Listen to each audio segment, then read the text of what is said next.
স্বামী ঈশানানন্দ তার স্মৃতিচারণায় শ্রী শ্রী মা সম্পর্কে বলতে গিয়ে বলছেন, 1324 সালে ফাল্গুন মাসের শেষ দিকে একদিন বিকেলে রাজেন্দা অর্থাৎ স্বামী বিদ্যানন্দ ও আমি কোয়ালপাড়া থেকে বাজারের জিনিসপত্র নিয়ে সন্ধ্যার কিছু আগে জয়রামবাটিতে শ্রী শ্রী মায়ের নিকট যাই।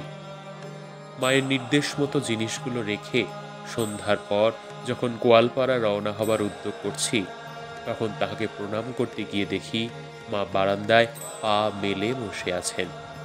আমরা শ্রীচরণে প্রণাম করলাম। রাজেন্দা মাকে বললেন, মা, আগে কেমন জপ ধ্যানে মন বসত এবং কিছু কিছু দর্শনও হতো, তাতে বেশ একটা অপূর্ব আনন্দ অনুভব করতাম। এসব আপনাকে আগেই জানিয়েছিলাম, কিন্তু এখন কিছুদিন নানা কাজে ব্যস্ত থাকায় মন আর তেমন স্থির হয় না। কত চেষ্টা করছি, দর্শনাদিও আর হয়নি। এখন মন বড় চঞ্চল।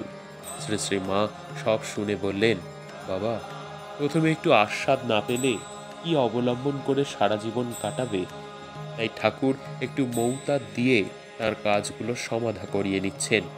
এই কাজগুলো হয়ে গেলে তোমরা আরও কত উচ্চ ভাব অনুভব করবে, কত আনন্দ পাবে। ভাবনা কি, এখন তার কিছু কাজ করো, পরে সব হবে। ঠাকুর আছেন, তাকে ভুলো না। তাকে মনে করে যেমন যেমন আসবে কাজ করে যাবে। 1326 সালের জ্যৈষ্ঠ আষাঢ় মাস। মা রাধুকে নিয়ে কোয়ালপাড়ায় রয়েছেন। রাধু সন্তান সম্ভবা, তাহার কোনো শব্দ সহ্য হয় না, বুকে লাগে। তাই জগদম্বা আশ্রম থেকে কিছু দূরে একটি নির্জন বাড়িতে তাহার থাকবার ব্যবস্থা হয়েছে। তাহার পরিচর্যার জন্য মাকে অনবরত জগদম্বা আশ্রম হতে এই বাড়িতে যাতায়াত করতে হয়। এই সময় মায়ের ভ্রাতাদের পারিবারিক অনেকগুলি রোগ, শোক, মৃত্যু, মনোমালিন্য প্রভৃতি পর পর এসে উপস্থিত হয়েছিল। প্রত্যেকটির জন্য মাকে কত যে দুশ্চিন্তা, উদ্বেগ ও হাঙ্গামা সহ্য করতে হয়েছিল তা আর বলা যায় না। তাহার শারীরিক পরিশ্রমেরও অন্ত ছিল না। মনে হতো যেন চতুষ্পার্শ্বে একটি অশান্তির ভীষণ ঝড় সর্বদাই বয়ে চলছে।